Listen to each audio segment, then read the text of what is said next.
살려내요. 그래갖고 2년 동안 이 할머니가 안 죽은 거야. 그러니까 7천만 원을 다 쓴 거야. 다 쓰고 난 다음에 이제 병원비를 안 내니까 모시고 가라. 그러니까 오빠가 모셔라. 아니다, 나는 받은 거 없다. 네가 더 받지 않았냐? 나는 없다. 서로 이라고 원수 돼갖고 안 만나는 거야. 70이 넘어서 자식들이. 엄마는 죽지도 않고. 그러니 자식 원수 만들고 91살에 2년 동안 누워서 돈만 축내니 그렇게 살아서 뭐하냐. 그러니 차라리 어떻게 해라? 죽어라. 죽어. 그러면서 먹이더래요. 이게 여러분들 남의 얘기가 아니에요. 여러분들 얘기예요. 여러분들 우물쭈물하다 내 이럴 줄 알았다. 이 꼴 날 분 많아요. 여기 그냥 아무것도 안 하고 아무 일도 안 하고. 그래서 저는 여러분들한테 정말 권하고 싶은 거는 내가 자식들한테 정말 늙어서 구박받기 싫으면 지금 운동해야 돼요. 운동을 하는데 무슨 운동을 했냐면 헬스해야 돼. 헬스장에 다녀야 돼요. 나이를 먹으면 먹을수록 헬스장에 다녀요. 미국은요 헬스장에 다 할머니 할아버지들이 다 다녀요. 그래갖고 돌아가실 때 6개월 이상 고생하면서 돌아가는 분들이 거의 없대요. 95%가 6개월 이내에 거의 다 돌아가신대요. 근데 우리나라는 치매 걸린 할머니 할아버지가 거의 58만 명이에요. 58만 명. 610만 명 중에 거의 10%에 달하는 할머니가 똥오줌을 싸고 지금 저 누워 있는 거예요. 그러니 그 가족들이 미쳐요, 안 미쳐요? 미치는 거예요. 그러니까 여러분들도 내가 지금부터 삶의 계획을 잘 짜셔야 돼요. 내가 이렇게 살아야 되겠다, 저렇게 살아야 되겠다. 이런 계획이 없으면요 참 힘들어요. 그러니까 여러분들 앞으로 5년 후에 내가 뭘 할 거다, 10년 후에 뭘 할 거다, 20년 후에 뭘 할 거다, 30년 후에 뭘 할 거다. 이거 계획 서 있어야 돼, 안 서 있어야 돼요? 서 있어야 돼요. 그런데 그냥 아무 계획 없는 분들, 여기 지금 50에 은퇴해갖고 나는 아무 계획이 없다. 그러면은 50에 은퇴하면은 죽어요, 안 죽어요? 그 죽으면 너도 편안하고 나도 편안하고 대한민국 다 편안한데 안 죽어요. 50이 넘어서 100살까지 안 죽는 거. 50년 동안 아무 계획이 없는 사람들은 게으르게 살 수밖에 없어요. 내가 그 형한테 그래서 형, 영국의 조지 버나드 쇼라는 사람이 있어. 들어봤지? 조지 버나드 쇼. 그랬더니 들어봤대. 그 사람이 극작가야. 근데 그 사람이 1950년에 죽었는데 그 사람이 몇 살에 죽었냐면 94살에 죽었어. 94살에 죽었는데 94살에 죽으면서도 자기 묘비명에 뭐라고 써놨느냐면은 우물쭈물하다 내 이럴 줄 알았다. 이렇게 써놓고 죽었어. 94살에 죽으면서도 우물쭈물하다 내 이럴 줄 알았다. 이러고 죽었어. 무슨 얘기냐면 우리가 내일 하지 하다가요 소중한 일을 못하는 경우가 많아요. 이 게으른 사람들이요 내일 할게 그러다가요 아무 일도 못하고 죽는 경우가 많아요. 어떤 게으른 처녀가 있었어요. 이 처녀는 아무것도 하기 싫은 거야. 머리도 안 감고 세수도 안 하고 이빨도 안 닦고 그냥 감기를 그냥 코에다 맨날 달고 사는 거예요. 밥도 자기 손으로 안 해먹고 자도 그냥 이불 속에 들어갔다가 그대로 터널 만들어 놓고 그대로 나오는 그런 여자예요. 근데 나머지는 아무것도 내 손으로 안 하는데 꼭 하나 자기가 해야 되는 일이 있어요. 똥은 자기가 싸야 돼요. 똥은 자기가 싸야 돼요. 똥은. 그래서 똥도 그냥 며칠 그냥 미루다가 그냥 도저히 배가 아파갖고 어쩔 수 없을 때 이제 옛날에 그냥 그 화장실 뒷간에 이제 똥 누러 가는 거죠. 똥을 이렇게 앉아서 팔짱을 이제 다리 사이에 끼고 이렇게 보는데 사는 게 너무너무 괴로운 거, 귀찮고. 아유, 사는 게 힘들어 귀찮고 죽겠다. 근데 감기가 걸리니까 또 힘을 주려니까 콧물이 쭈르륵 나와갖고 발판에 딱 닿은 거예요. 발판에 딱 닿는데 웬만한 여자 같으면 손을 꺼내갖고 이걸 훔칠 텐데 여기 무릎 이거 쪼그린 데서 팔 빼는 게 귀찮은 거야. 이렇게 쳐다보고 있는데 구데기가 한 마리 지나가다가 웬 흰 기둥이 있단 말이야. 이게 뭔가 하고 구데기가 타고 올라오기 시작했어요. 막 타고 올라오는 거야. 막 타고 올라오는데 구데기까지 날 귀찮게 하네. 그리고 막 코끝에 보일랑 말랑할 때까지 온 거야. 이제 코끝에까지 막 와갖고 귀찮아 죽겠네. 이제 손을 빼갖고 내가 훔쳐야 되겠다. 그런데 갑자기 바깥에서 노크 소리가 땅땅 들린 거예요. 드디어 이 여자 너무 깜짝 놀라고 어떻게 했냐면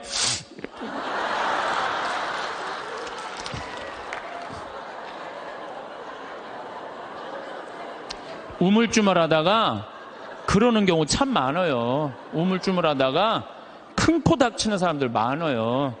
오늘도 황창현 신부님의 말씀을 통해 행복한 노후를 위한 해안을 얻어가시길 바랍니다. 황창현 신부님의 행복 특강 바로 시작하겠습니다.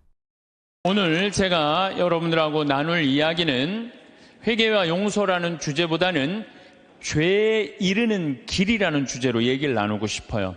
어떻게 하면 우리가 죄 짓고 살 수 있나, 그런 주제를 가지고 얘기를 하도록 하겠습니다. 여러분들, 세상에 살면서 우리가 죄 안 짓고 살 수 있는 사람 있을까요, 없을까요? 이 세상 사는 한 죄 안 짓고 살 수 있는 사람은 단 한 사람도 없어요. 저는 죄 질 것 같아요, 안 질 것 같아요? 저도 져요. 저도 져요. 제가 평택에 처음에 32살 때 본당 신부로 나갔을 때 교우들이 거의 4,000명이 넘었어요. 32살에 4,000명이 넘는 본당 신부를 했으니까 얼마나 잘하고 싶겠어요. 주일날 미사가 끝나면은 대미사 한 1,000명 정도 미사 참여로 왔어요.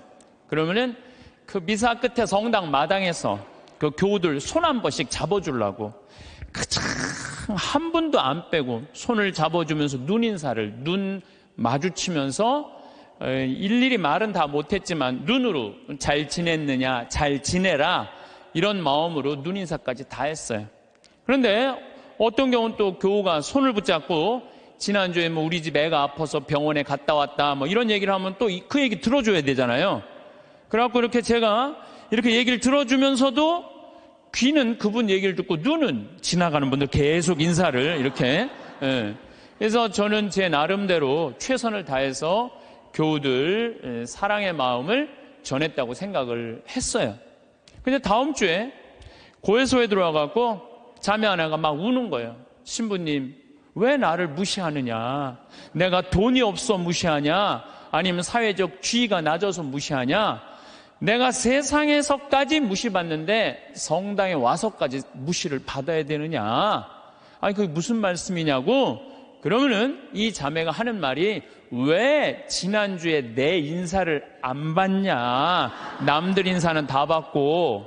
참, 저는 나름대로 교우들한테 다 한다고 했는데 그 와중에도 내가 그분의 인사를 받지 않았기 때문에 그분은 일주일 동안 내가 미웠던 거야. 내가 믿기도 하고 내가 성당에서 신부님한테 내가 이렇게 무시를 당하고 살아야 되나 굉장히 괴로웠던 거죠. 그래서 내가 그 고해 성사에 머리를 짓지고 하는 말이 있어요. 그래, 사는 게 죄다. 사는 게 죄야. 사는 게 죄예요.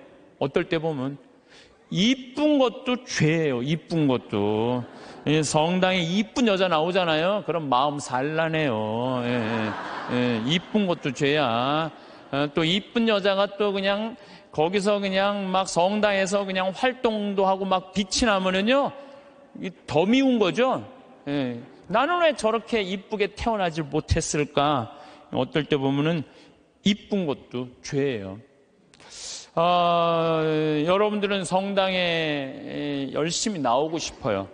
자녀들 손잡고 남편하고 같이 행복하게 성가정 이루고 살고 싶어. 예수, 마리아, 요셉이 이룬 성가정, 여러분 다 그런 꿈이 있죠?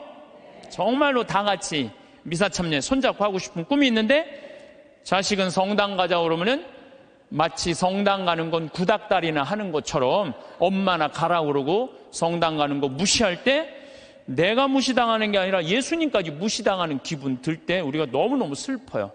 남편은 또 술 먹고 바람 피고 때리고 폭력을 하면은, 여러분들 그런 남편 정말로 죽이고 싶을 때도 있잖아요. 정말 난 착하게 살고 싶은데 마음에 죽이고 싶은 생각이 들 때가 있어요. 얼마 전에 어떤 할머니가 56년 동안 남편이 계속 때렸던 거예요.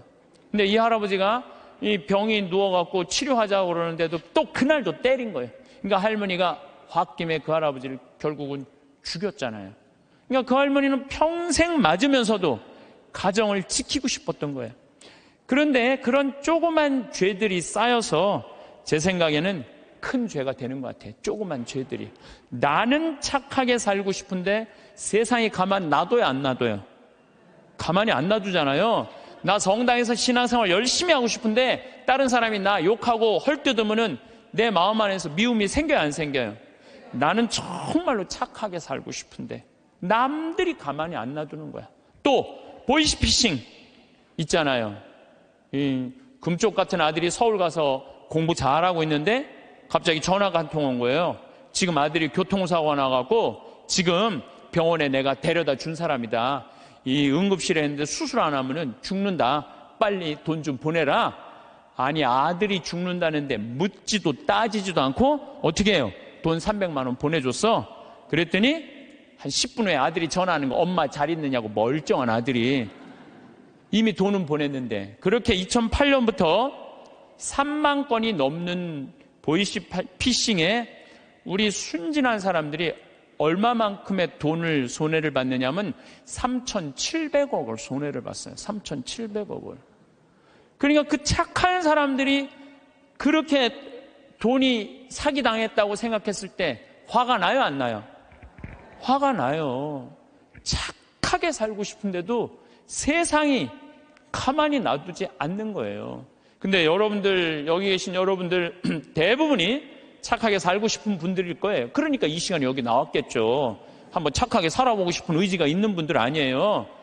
근데 남을 죄짓게 하는 사람들은 반드시 하느님께서 거기에 응당한 대가를 치른다고 예수님 말씀하시잖아요. 예수님께서 이런 말씀을 하시죠. 남을 죄짓게 하는 일이 일어나지 않을 수는 없다. 참 중요한 말을 해요. 우리가 세상을 살면서 남을 죄짓게 하는 일을 안 일어날 수는 없다. 그러나 불행하여라. 그러한 일을 저지르는 자, 이 작은 이들 가운데 하나라도 죄짓게 하는 것보다 연자매를 목에 걸고 바다에 내던져지는 편이 훨씬 낫다. 너희는 스스로 조심하여라. 우리 이 세상 살아가면서요, 나도 죄를 안 짓고 살아야 되지만 나로 하여금 다른 사람이 죄를 져서는 안 된다는 거예요. 그래서 항상 죄에 대해서 경계를 해야 되는 거죠. 그래서 여러분들 주위 중에 지금 사기치는 사람들, 남 괴롭히는 사람들, 이런 사람들 누가 다 대신 벌 줄 거야? 하느님께서 대신 다 벌 줄 거예요. 그래서 여러분들이 직접 벌 주지 마세요. 누구한테 미뤄? 하느님한테 미뤄. 하느님이 좀 알아서 좀 해달라고. 그래서 이 세상에서 제일 회개시키기 힘든 사람이 어떤 사람이냐면은 자기는 죄 지은 게 하나도 없고 다 남 탓이라고 생각하는 사람. 마누라 실컷 두들겨 패고 난 다음에 당신 마누라 때리면 안 된다고 그럴 때 나는 잘못한 거 하나도 없다. 저 마누라가 잘못해서 내가 두들겨 팬 거다. 이런 사람은 회개시킬 수가 없어요. 그러니까 여기 계신 분들 중에 나는 지금 잘하고 있는데 남들이 잘못돼 갖고 내가 죄를 짓는 거다. 내가 때리거나 이러는 거다. 이거 큰 위험에 빠진 분들이에요.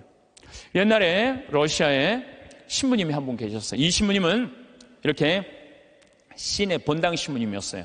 근데 이렇게 가정방문 아침에 나가고 병자성사를 나갈 때 보면 그 앞에 몸 파는 여자들이 그냥 성당 앞에 시내니까 쫙 있었어요.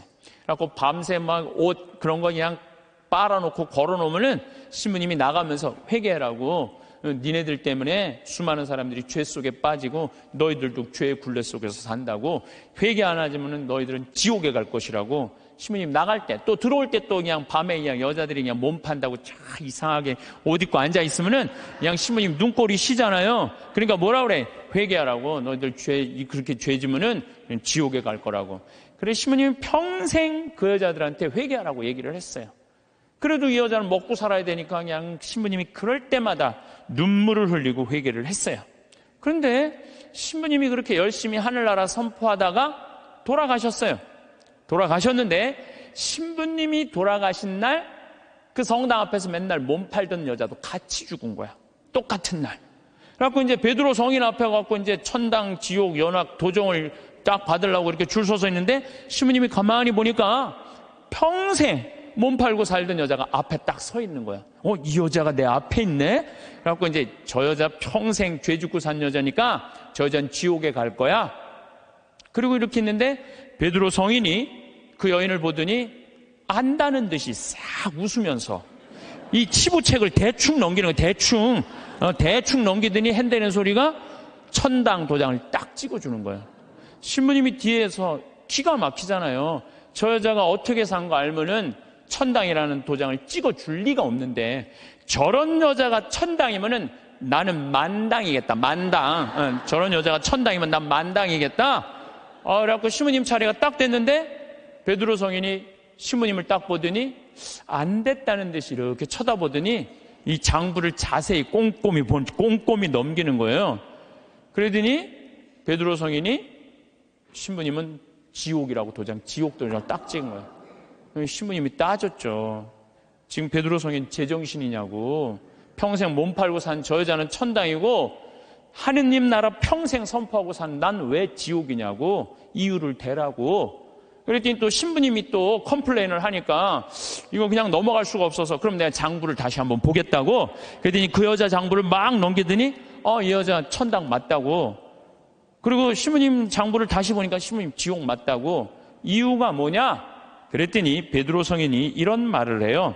이사야전서 1장 18절에 이런 얘기가 있다. 신부님 아느냐? 주님께서 말씀하신다. 오너라. 오늘 10일을 가려보자. 너희의 죄가 진홍빛 같아도 눈같이 희어지고 다홍같이 붉어도 양털같이 되리라. 하느님께서는 아무리 죄를 많이 져도 하느님이 따지기 시작하면은 진홍같이 불러도 눈같이 희어질 거다. 다홍같이 붉어도 양털같이 희어진다. 그리고 내가 2000년 전에 내가 예수님한테 물어본 거 당신 기억 안 나느냐고. 베드로 성인이 이 루카복음 17장 4절에 주님, 제 형제가 죄를 지으면 몇 번 용서해 줘야 됩니까? 17장 4절에는 뭐라고 그러냐면 하루에 7번 잘못해갖고 7번 다 와서 용서해 달라고 그래도 용서해 줘라. 나는 그렇게 배웠다. 근데 신부님이 나갈 때마다 회개하라고 할 때 그 여자는 눈물을 흘리고 회개했다. 그럴 때마다 나는 2000년 전에 예수님이 세워놓은 원칙에 따라서 다 용서해 줬다. 그래서 이 여자는 평생 매일매일 용서를 빌어서 이제는 용서해 줄 게 없다. 근데 신부님은 평생 살면서 남 회개해라, 그냥 지옥에 간다 말은 했는데 신부님은 한 번도 하늘에 대고 눈물을 흘리면서 용서 청한 적이 없다. 근데 신부님이 평생 살면서 죄 한 번도 안 졌냐? 봐라, 이거 평생 쌓인 장부 한번 쫙 해고 신부님이 그걸 보고 아무 말도 안 하고 스스로 지옥으로 걸어 들어갔다는 이야기가 있어요.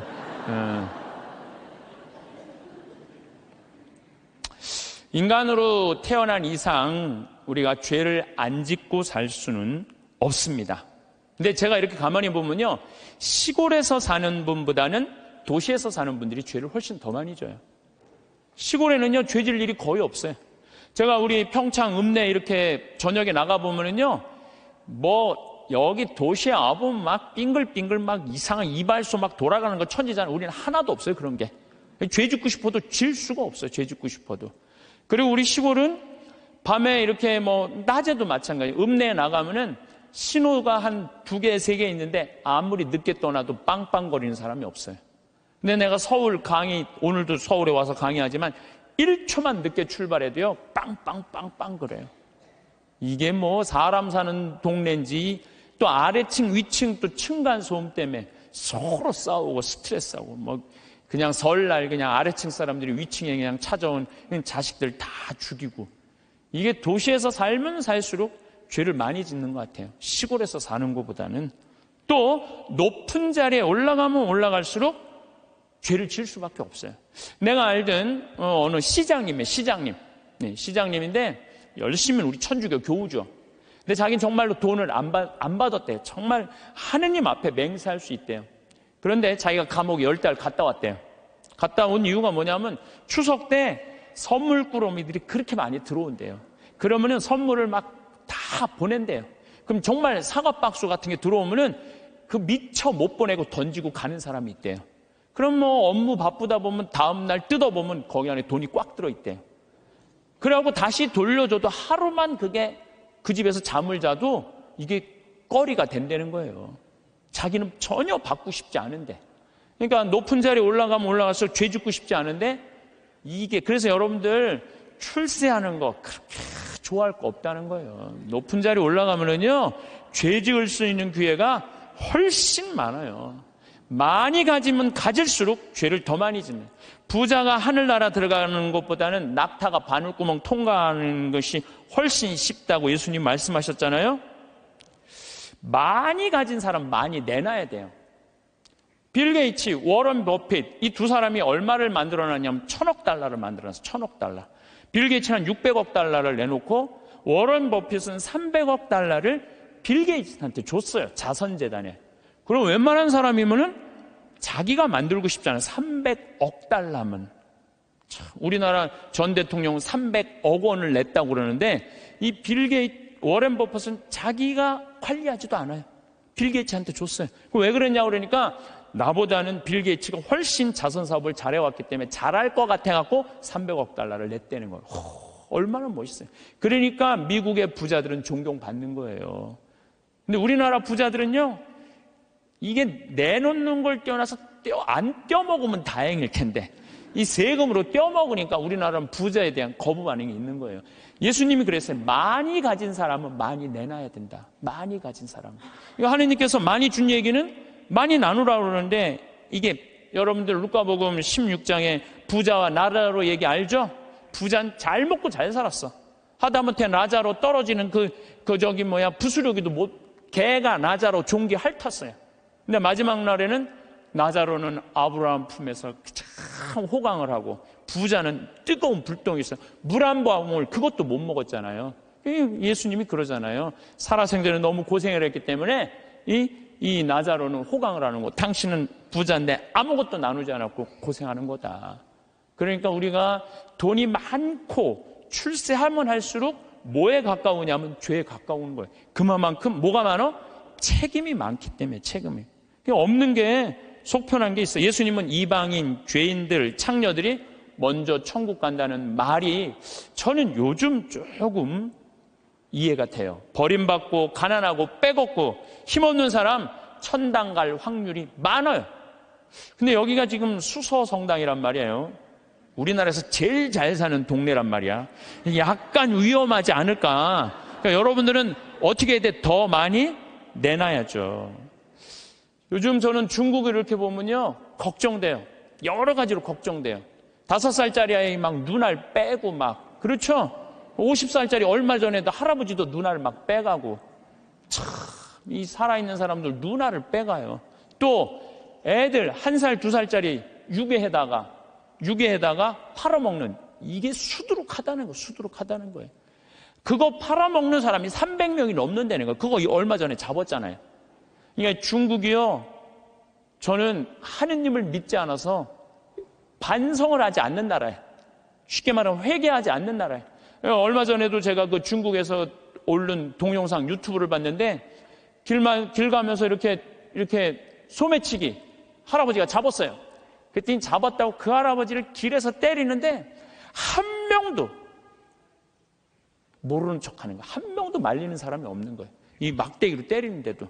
중국 사람들은 남 일을 관여하지 않는데요. 관여했다가는 더 큰 화를 입어서.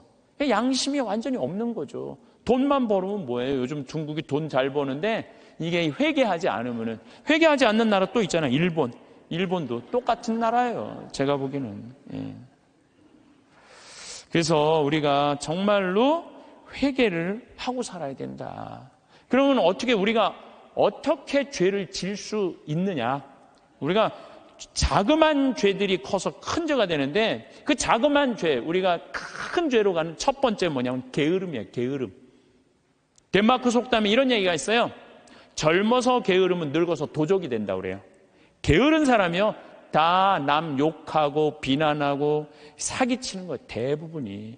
얼마 전에 우리 동창 신부들 모임이 있었어요. 한참 재미나게 노는데 내 정말 친한 형이 전화를 받더니 그러더라고요. 뭐라고? 죽었다고? 아씨, 왜 죽어? 좀만 기다리지. 아씨, 내가 찾아가려고 그랬는데 왜 죽었어? 장례 미사가 언제야? 그렇게 묻더라고요. 월요일 날 전화를 받았으니까 수요일 날 수원 모전동 성당에서 장례 미사라고. 알았어. 그래 딱 끊더라고요. 그래서 내가 너무너무 존경하고 좋아하는 형이길래 형 신부를 형, 경남 형, 무슨 얘기야? 그랬더니 유일하게 대자가 한 명이 있는데 위암 말기였대요. 4기. 근데 이제 신부인 대부를 이제 보고 싶었던 거. 그 신부님이 대부니까. 그래서 보고 싶다고 연락이 계속 왔대요. 계속 왔는데 내일 가지 이렇게 미루다 보니까 대자 죽은 걸 못 본 거야. 그러니까 그냥 내일로 미루다가 그 소중한 대자 죽는 걸 못 본 거예요. 여러분들 이런 분들도 많아요. 성당 나가. 나중에 나갈게. 내가 좀 더 늙으면 나갈게. 그러다가 성당 나가서 회개도 안 하고 정말 하느님 만나지도 않고 그러다가 갑자기 죽는 경우 많아요. 막 게으른 처녀나 내일 가지 그러다가 그 중간에 그냥 시모님한테 병자성사도 못 받고 죽는 사람이나 뭐 달라요? 달릴 게 뭐 있어요? 우리 생태마을에는 이제 그 여름에 환경 피정을 해요. 전국에서 70개 성당이 와요. 그럼 애들이 한 3,000명 정도 와요. 그럼 2월 달에 예약이 끝나요. 그럼 어떤 성당은 2월 달부터 계속 답사 와요. 답사 오고 프로그램 확인하고 선생님, 신부님, 수녀님들이 다 와갖고 궁금한 거 있으면 다 물어봐. 그런 성당들은요 와서 프로그램 잘하고 가요. 근데 어떤 성당은 답사도 안 오고 전화도 안 하고 프로그램 문의도 전혀 안 해. 6월달, 7월달 하기 전에 6월달에 오리엔테이션을 해요. 전국에 있는 성당에 다 오라고 그래갖고 하루. 그래서 프로그램 다 답사식 그것도 안 와. 아무 준비도 안 하고 딱 왔다가 내가 이럴 줄 알았으면 여기 안 왔다고. 그리고 그냥 2박 3일 동안 싸우고 가는 성당들도 있어요. 보면은. 인생에 있어서 준비가 안 돼 있는 사람들은 항상 싸워요. 항상. 보면은 우리 생태마을에도 우리 직원들 이렇게 보면은 야 여기 고추밭에 대 좀 한 100평 좀 전부 다 걷어놔. 저녁에 와보면 안 걷어놨어. 왜 안 걷어놨어? 태풍이 온다고 그랬다 누가 일을 시켰다 계속 핑계를 대요. 그럼 내가 잘라요. 게으른 사람은 어떻게 했어요? 자르면 또 우린 대개 서울 경기도에서 이제 다 취직을 해갖고 하잖아요. 집에 가갖고는 또 뭐라고 했냐면 그 생태마을 망해야 된다고 그런 데는 꼭 게으른 사람들이 남 핑계를 많이 대요. 마태복음 24장 45절에 보면 충실한 종과 불충실한 종 얘기가 나와요. 주인이 자기 종에게 집안 식솔들에게 제때 양식을 내줬는데 그렇게 하는 슬기로운 종이 있는가 하면은 주인이 늦게 오려니 하고 술 먹고 때리고 이래갖고 주인이 갑자기 어느 날 왔을 때 당황한다 이거죠. 그러니까 여러분 저는 제가 신학교 때 무슨 세미나를 했느냐 하면은 30년 전 얘기예요. 신학교 때 무슨 세미나를 했느냐면은 앞으로 주 5일째가 되면은 사람들 성당 안 간다. 토요일 날 일요일 날 놀러 나가지 성당 안 간다. 그리고 한두 번 놀러 나가다 보면은 특히 천주교는 고해성사 봐야 되고 귀찮으니까 냉담길로 들어선다. 프랑스 예를 들었어요. 프랑스는 신자가 95%인데 미사 참여는 8%밖에 안 돼요. 90%가 성당 안 나가는 거야. 우리 한국 천주교도 그 꼴이 올 거다. 그런 세미나를 했었어요. 그래? 만약에 그렇다면은 내가 신부가 될 때는 나는 이렇게 해야지. 시골에다가 아름다운 데다가 집 져놓고 토요일 날 일요일 날 클리 놀러 와라. 클리 놀러 와서 거기서 미사 참여도 하고 교육도 받고 찬양도 해자. 그래갖고 저는 신학생 때부터 생태마을 꾸밀 걸 생각을 했었어요. 그때부터 나는 공부도 하고 책도 읽고 그래서 신부 되자마자 저는 땅 보러 다녔어요. 돈이 한 푼도 없는데도 30억짜리 50억짜리 땅 보러 다녔어요. 진짜로. 나는 하느님께서 우주를 나는 15,000평을 만드는데 하느님은 우주를 창조했잖아요. 우주를 창조하고 뭐라 그랬어요? 보신이 참 좋았다. 첫날도 보신이 참 좋았다. 둘째 날도 보신이 참 좋았다. 셋째 날도 보신이 참 좋았다. 여섯째 날 마지막 인간 만들어 놓고 보신이 참. 나는 그 느낌 아니까.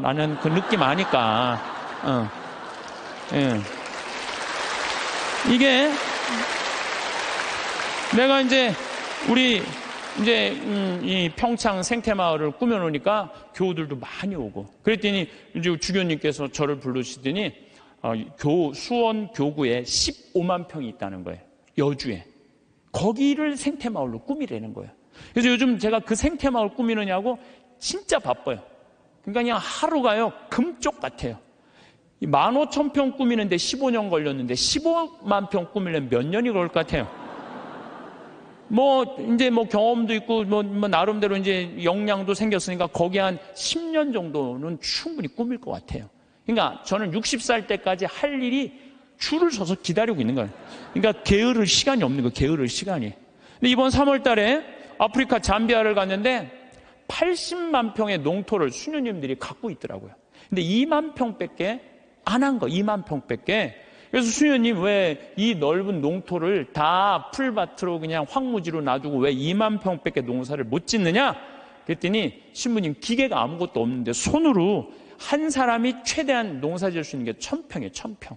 거기 한 20명 되는데 20명이 다 줘봐 2만 평밖에 못 하는 거. 기계 살 돈이 없다는 거예요. 그래서 내가 수녀님한테 약속을 했어요. 수녀님, 내가 한국에 가갖고 포크레인, 트랙터, 경운기 다 사서 보내줄 테니까 걱정하지 말아라.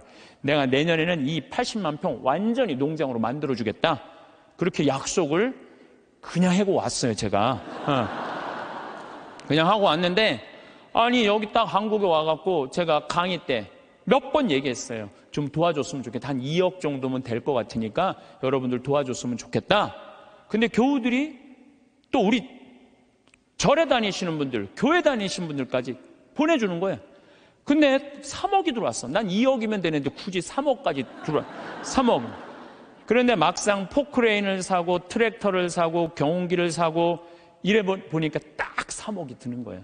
그러니까 하느님 계산하고 내 계산하고는 달랐던 거예요. 하느님은 3억인데 제가 왜 2억이라고 그럴까? 하느님이 3억을 보내준 거죠. 근데 요즘은 시절이 좋아갖고 택배로 다 가요. 그래서 내가 오늘 인천항에 가서 내일 이제 택배로 가는 거 축성 다 해주고 그리고 왔어요. 그러니까 이제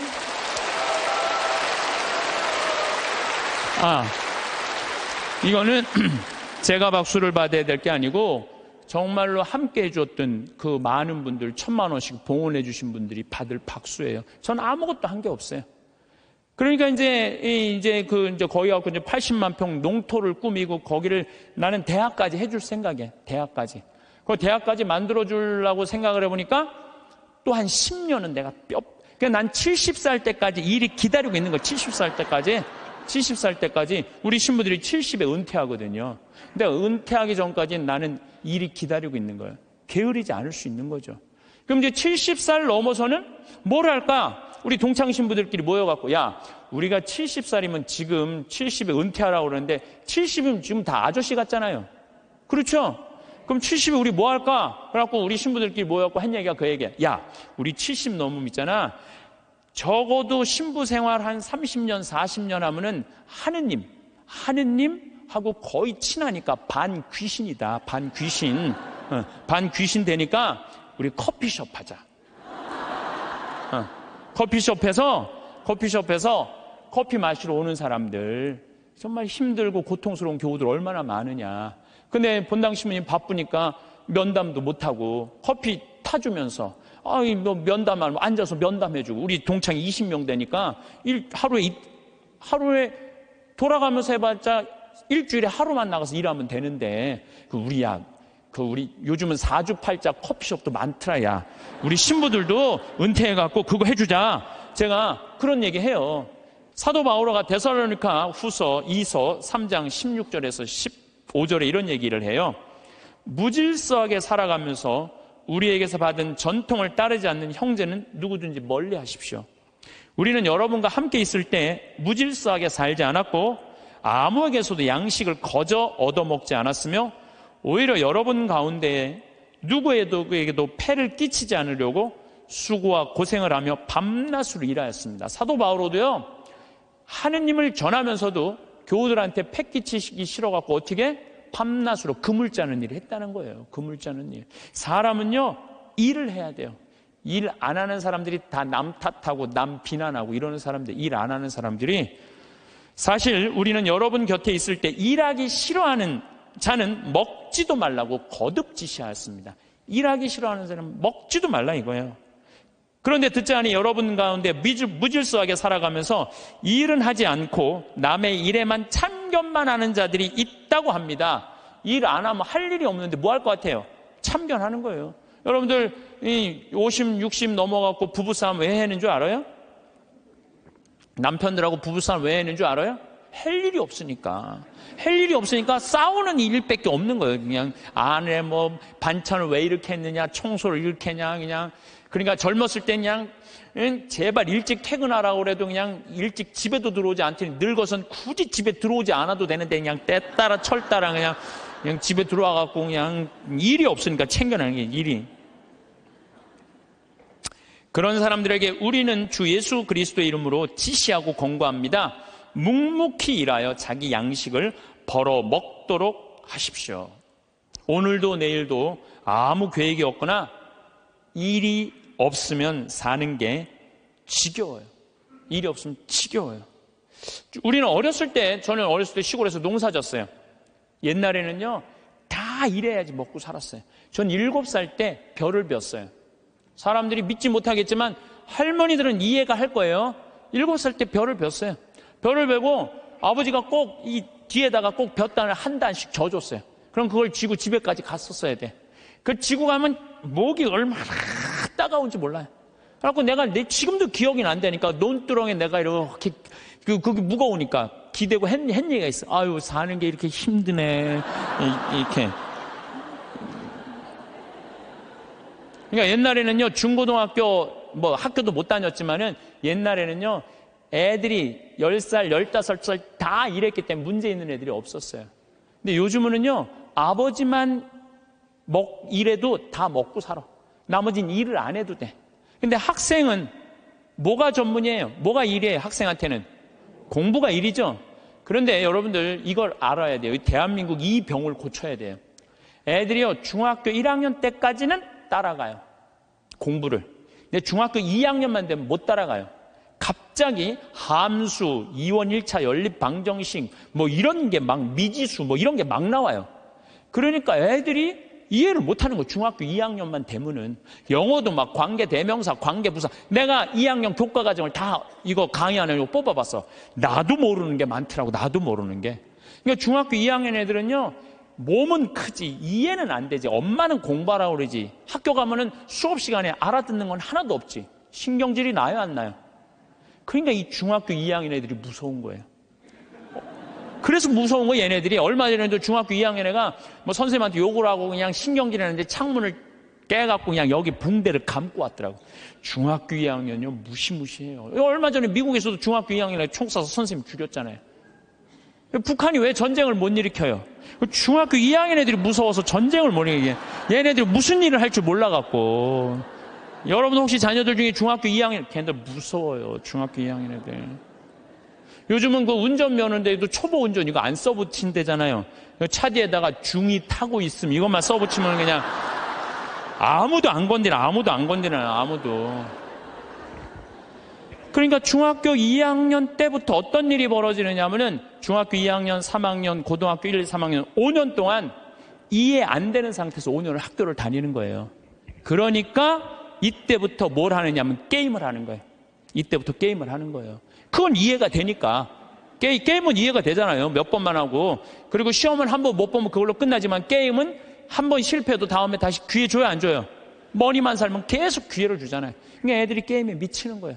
그러니까 5년 동안 게임을 하면은요, 정상적인 애들이 거의 없어요. 근데 독일은요, 딱 7학년제로 해갖고 중학교 2학년 딱 나이 돼갖고 얘가 공부를 이해를 한다. 그럼 인문계 학교로 보내요. 공부를 이해 못한다. 그럼 기술학교로 보내요. 기술학교로. 그러니까 얘네들은 스트레스 받을 일이 하나도 없는 거야. 우리나라는 이해하는 놈이나 못하는 놈이나 다 고등학교 3학년 때까지 가는 거야. 이제 내일 모레 이제 수능 볼 때까지 다 같이 가는 거야. 수능 볼 때까지. 그러니까 5년 동안 얘네들이 다 학교 폭력에, 왕따에, 자살에 수많은 문제들을 일으키는 거예요.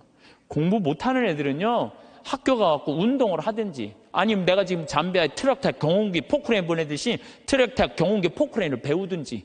그럼요, 걔네들 절대 문제 일으키지 않아요.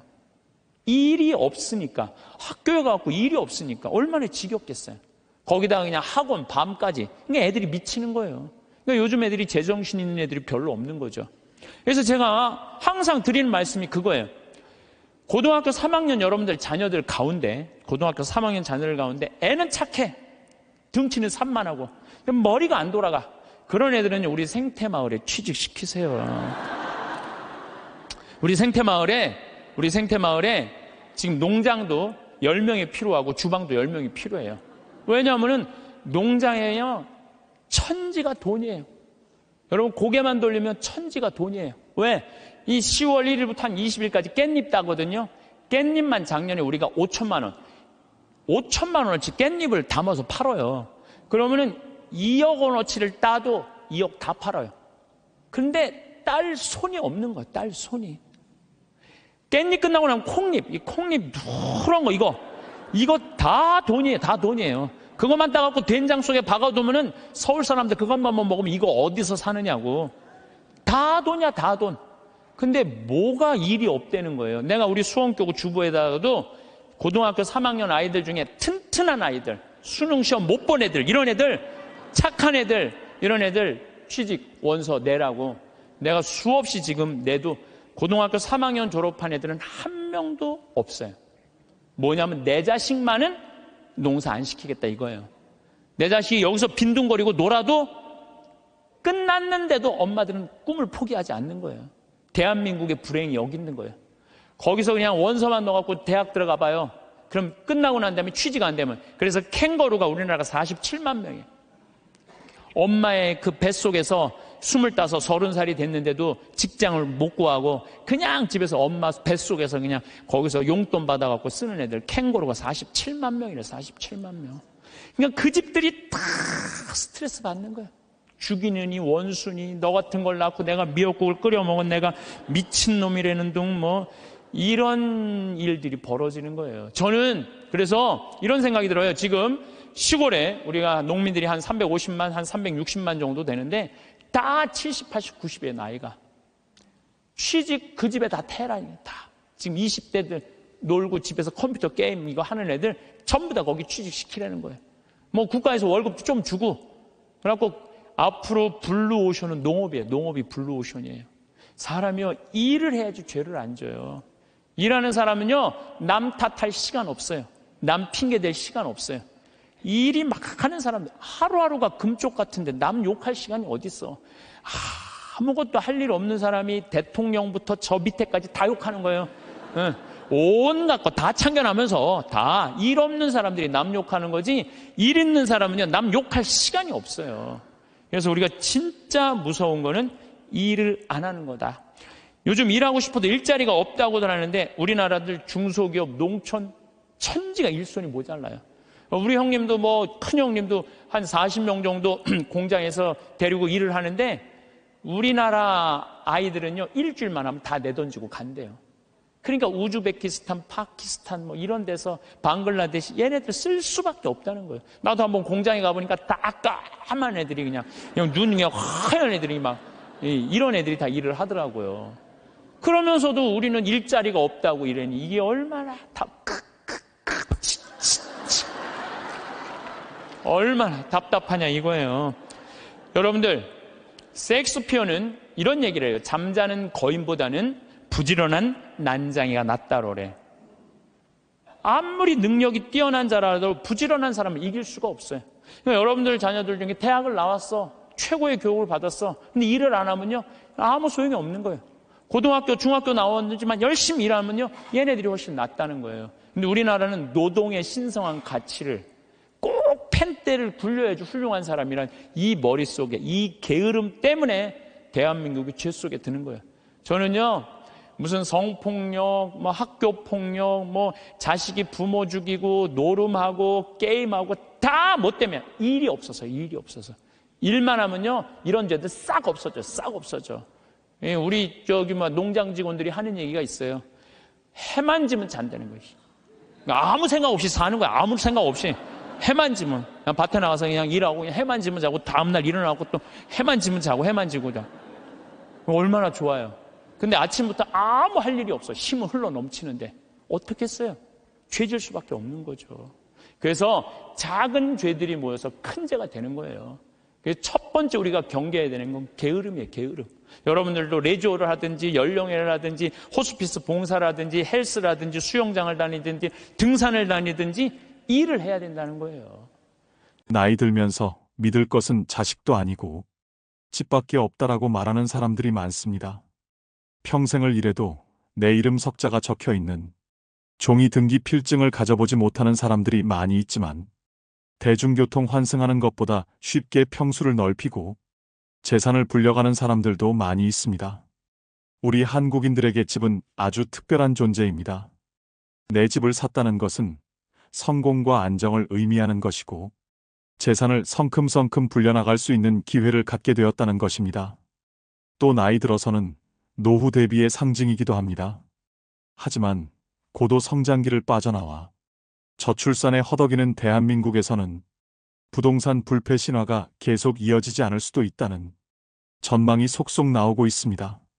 노후에 집을 옮기면서 인생 후반전을 시작했다가 잘못된 선택 때문에 오도 가도 못하는 신세로 전락하는 경우를 주변에서 흔히 볼 수 있습니다. 그 과정에 당연히 집값은 하락했지만 올라가도 시원치 않은 판국에 집값이 떨어졌으니 이만저만 큰일이 아닙니다.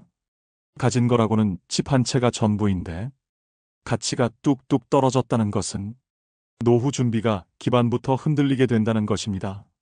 청춘을 바쳐가며 평생을 열심히 일해서 남은 거라고는 이제 집 한 채뿐인데 노후에 살 집은 어떻게 해야 할까요?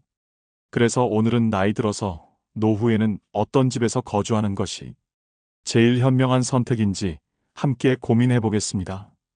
노후에는 절대 눈길조차 주면 안 되는 그런 집이 있습니다. 노후에 집을 구할 때 이건 정말 아닌데 라고 생각하는 것은 나이가 들어서 무리한 대출을 받으면서까지 평수를 넓혀가는 사람들입니다. 가진 여유자금을 꼬박꼬박 은행이자로 납부하면서 넓은 평수에 살아야 되는 이유가 있을까요? 노후에 월급이나 수입이 정기적으로 들어온다고 해도 대출 금리가 비싸서 가게에 큰 부담이 됩니다. 본인이 100% 보유하고 있는 자금으로 평수를 넓힌다고 해도 노후에 평수를 넓히는 것은 다시 생각해 보시라고 말씀드리고 싶습니다.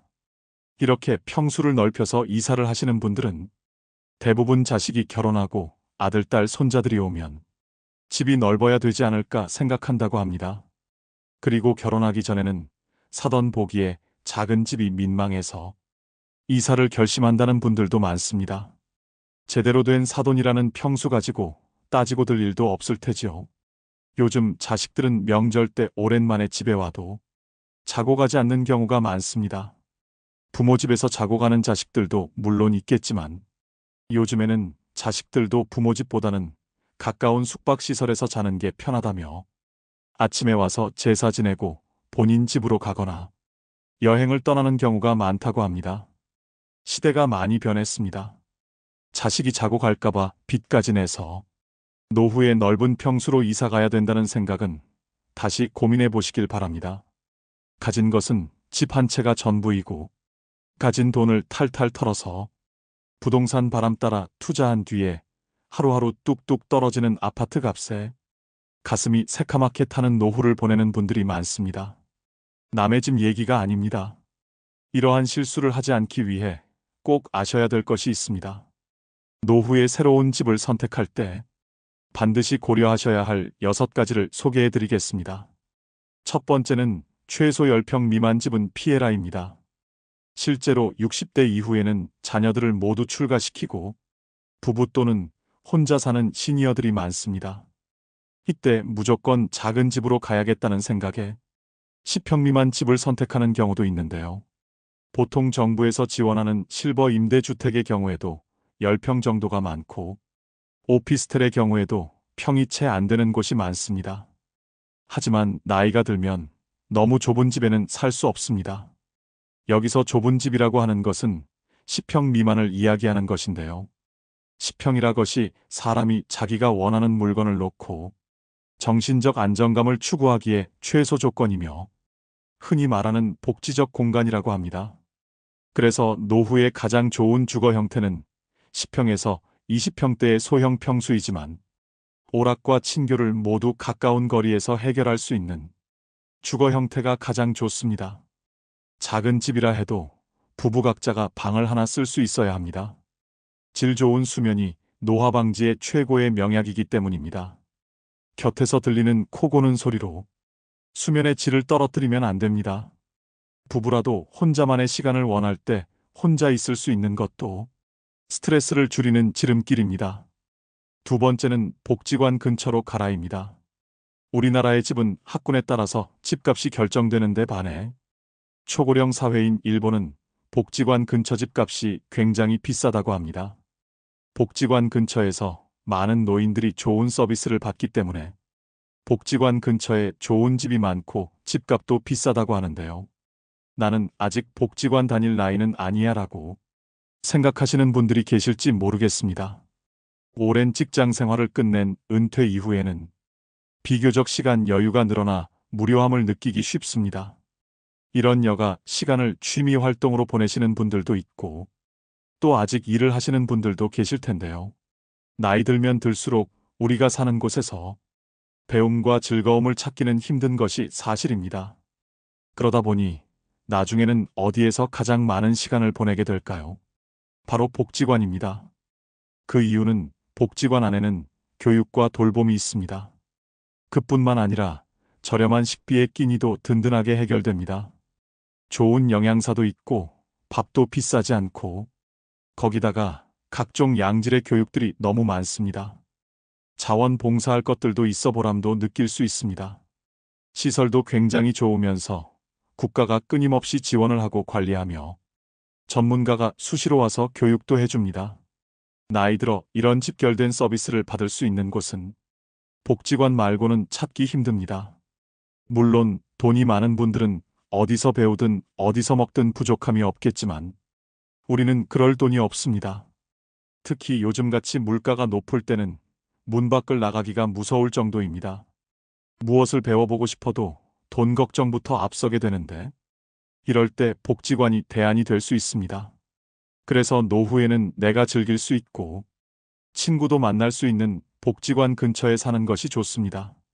세 번째는 자녀와 살아야 한다면 같이보다는 근처를 선택해라입니다. 우리는 자녀와 살고 싶지 않지만 어쩔 수 없이 함께 살아야 하는 상황이 올 수도 있습니다. 많은 분들이 사별을 경험할 때 이사를 생각하게 된다고 합니다. 사별을 경험하게 되면 내가 몇십 년을 살던 내 집이 갑자기 공허하고 무섭기 시작합니다.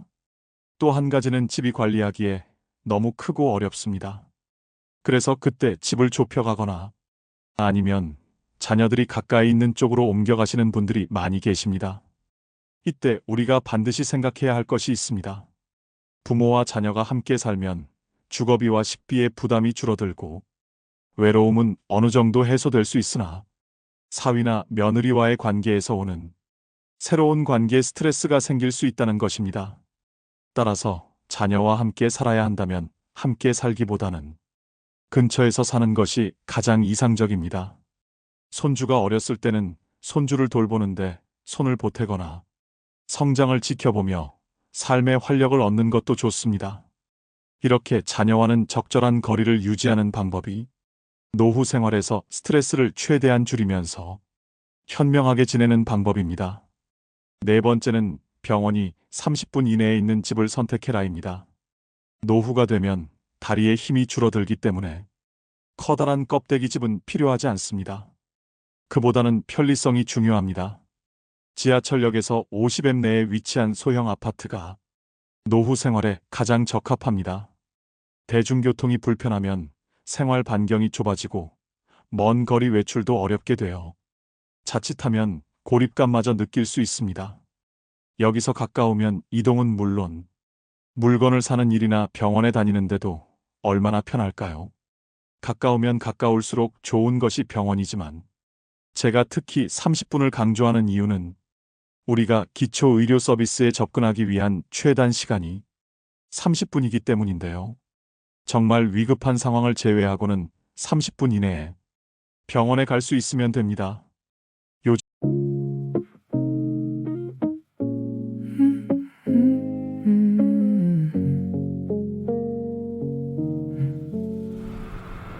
Late night, I'm pacing lines. Say I'm good, but that's a lie. Every thought got something sharp. Cuts me open in the dark. Hands up, but nobody there. Still, I fight the empty air. Every swing, it circles back. landing heavy off track.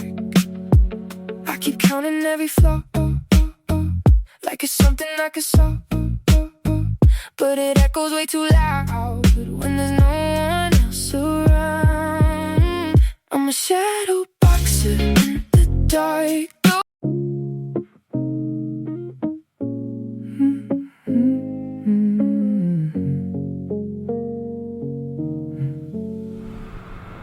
Late night, I'm pacing lines. Say I'm good, but that's a lie. Every thought got something sharp, cuts me open in the dark. Hands up but nobody there. Still I fight the empty air. Every swing just circles back, landing heavy off track. I keep counting every flaw, like it's something I could solve, but it echoes way too loud when there's no one else around. I'm a shadow boxer in the dark.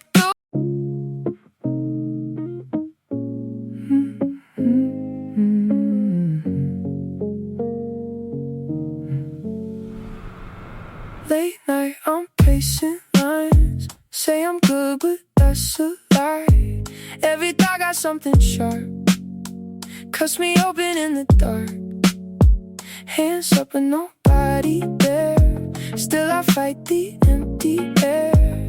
Every swing just circles back, landing heavy off track. I keep counting every flaw. 요즘 의료시설이 잘 되어 있어 지방 몇몇 곳을 제외하면 보통은 30분 이내에 병원이 있습니다. 병원에 갈 때 자녀와 매번 동행하기 힘들기 때문에 대중교통이 편한 곳에서 사셔야 됩니다.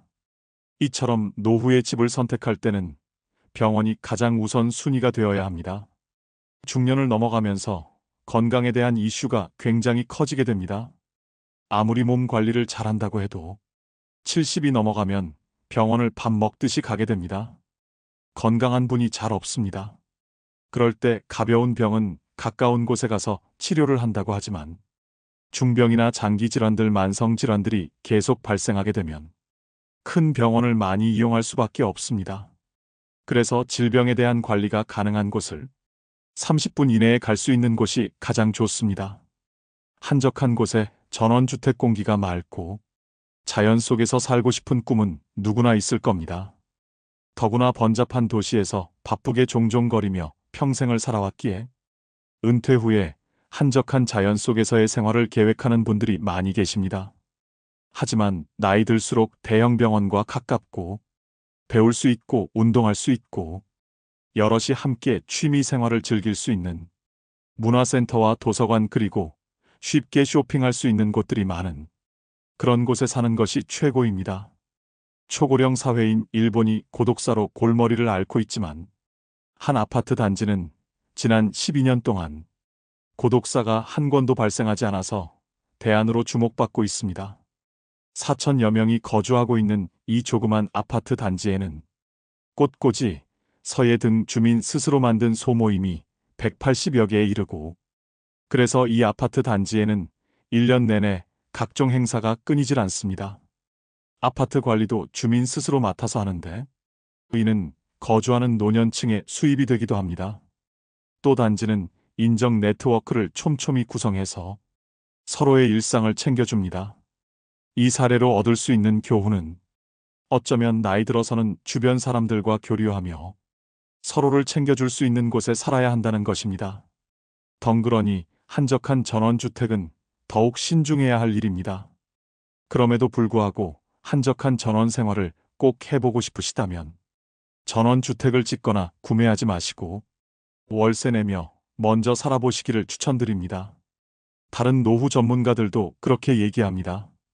땅이나 집에 큰 돈 묶이지 않은 채로 해보고 싶은 전원 생활을 해보다가 다시 도시 생활이 그립고 필요할 때 인프라가 갖춰진 도시로 돌아오시면 된다고 말이죠. 5번째는 근처에 공원이나 산책로가 있는 집을 선택해라입니다. 65세 이상 시니어들이 스포츠나 산책 등에 참여하는 야외 활동 참여가 점차 증가하는 추세입니다. 즉 노년기에는 늘어난 시간적 여유를 이용하여 산책이나 가볍게 운동을 할 수 있는 공원 또는 산책로가 주변에 있는 주거 환경이 좋은데요.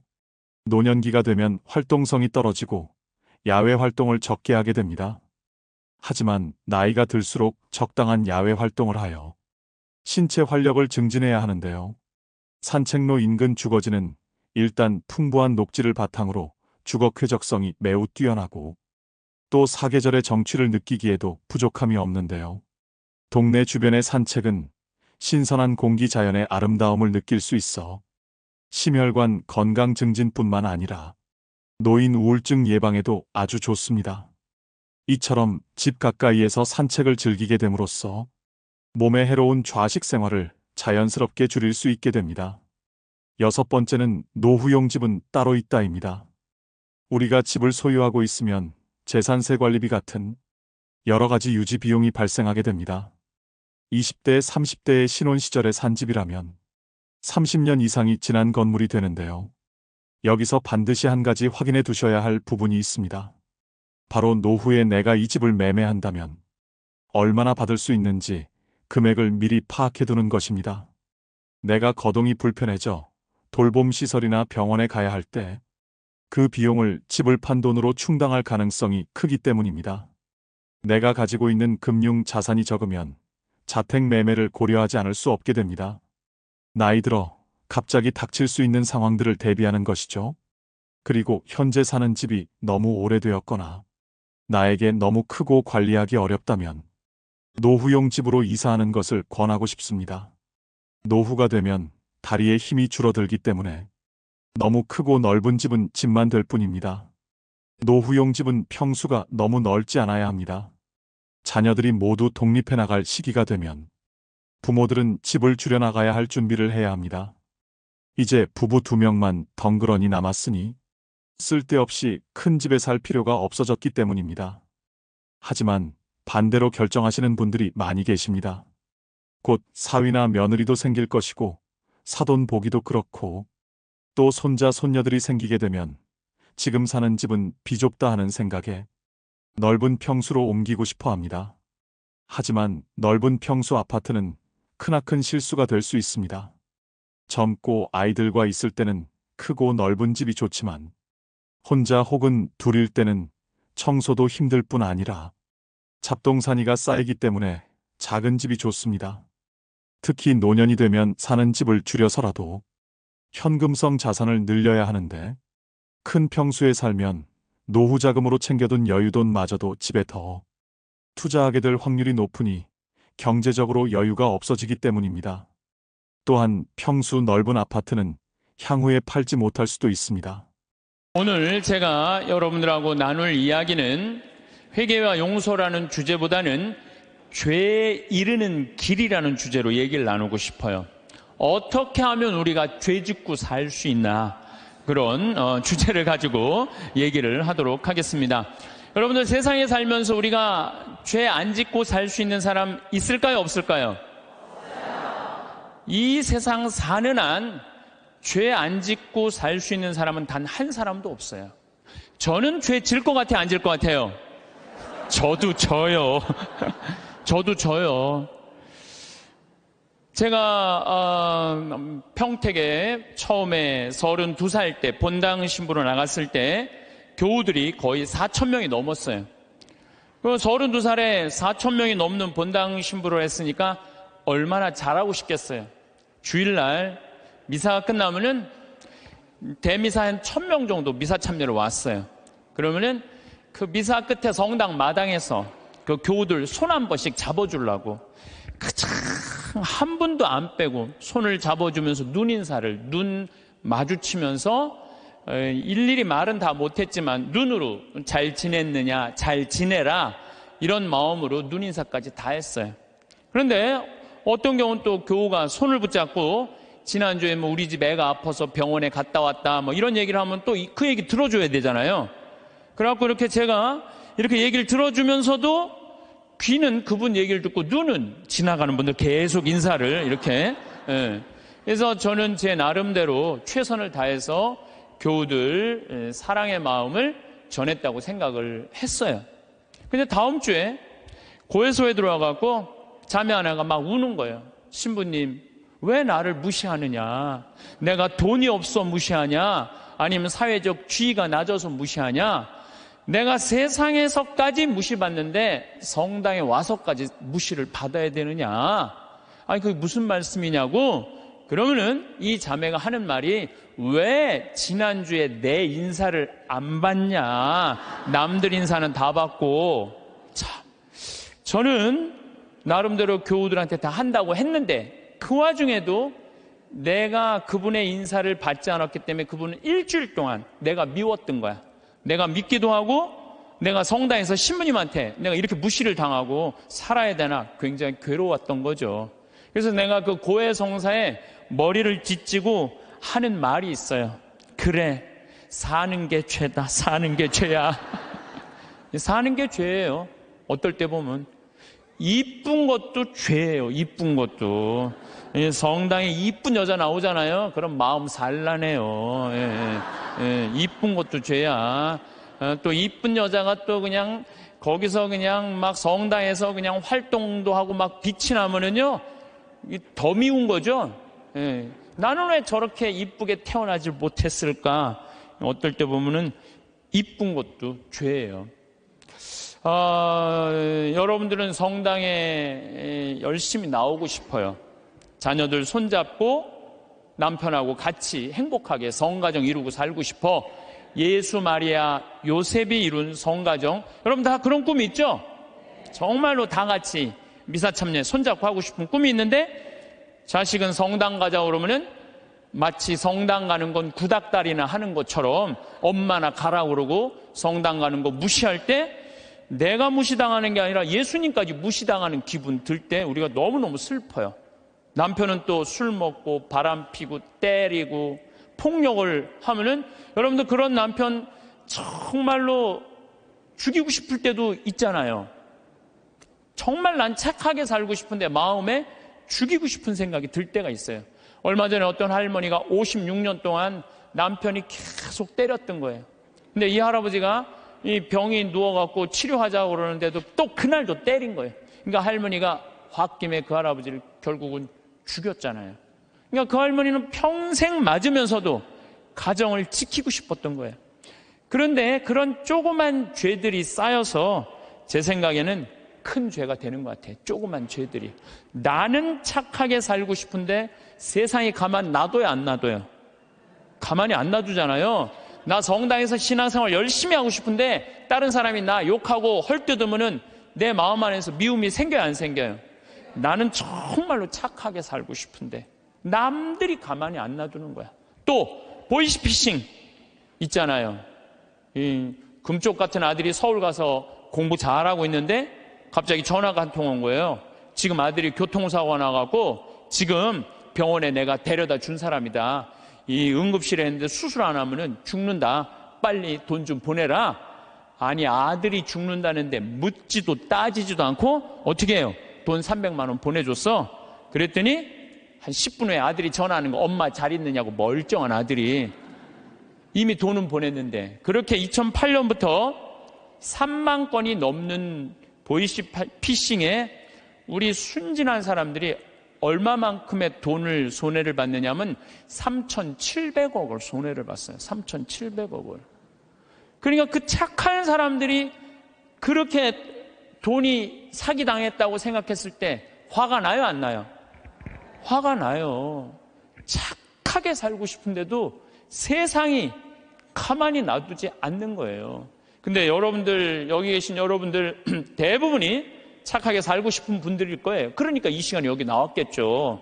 한번 착하게 살아보고 싶은 의지가 있는 분들 아니에요. 근데 남을 죄짓게 하는 사람들은 반드시 하느님께서 거기에 응당한 대가를 치른다고 예수님 말씀하시잖아요. 예수님께서 이런 말씀을 하시죠. 남을 죄짓게 하는 일이 일어나지 않을 수는 없다. 참 중요한 말을 해요. 우리가 세상을 살면서 남을 죄짓게 하는 일을 안 일어날 수는 없다. 그러나 불행하여라.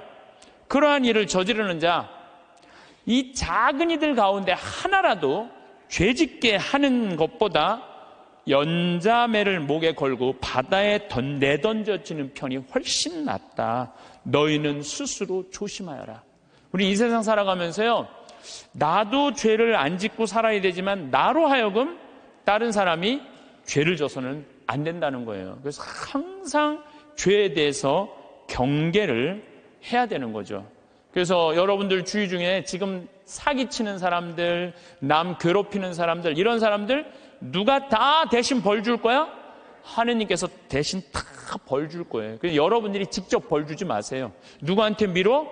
하느님한테 미뤄. 하느님이 좀 알아서 좀 해달라고. 그래서 이 세상에서 제일 회개시키기 힘든 사람이 어떤 사람이냐면은 자기는 죄 지은 게 하나도 없고 다 남 탓이라고 생각하는 사람.